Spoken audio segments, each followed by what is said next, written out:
Hi, my name is Elise Coleman-White, here with the University of San Francisco in Sydney, Australia, on a global academic immersion tour. I just had a question for you, Mark. I was wondering how personality theory relates to ecology. Yes, well,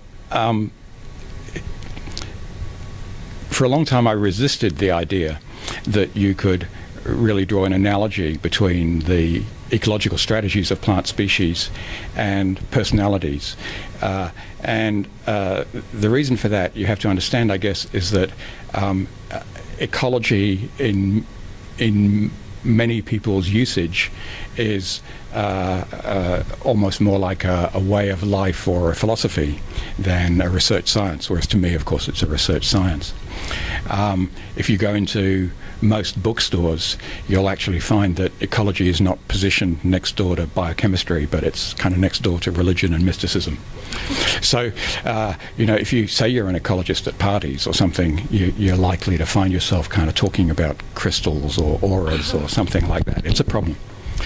But nevertheless, it turns out not only that the structure of variation in plant ecological strategies across large numbers of species is similar to personalities in the sense that they can be arranged along a limited number of main spectra.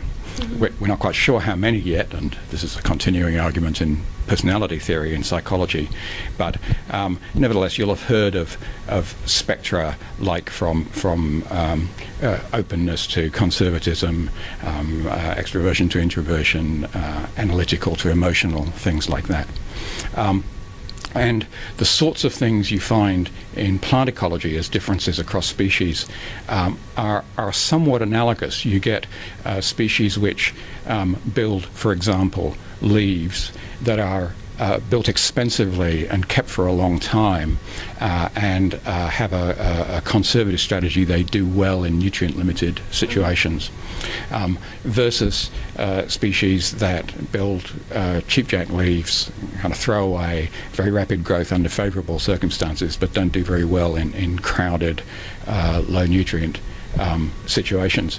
And the underlying trade-offs, the mathematical theory, actually has some things in common. It's basically to do with when you have a big investment for the future, you get kind of more conservative in protecting it versus high-risk situations.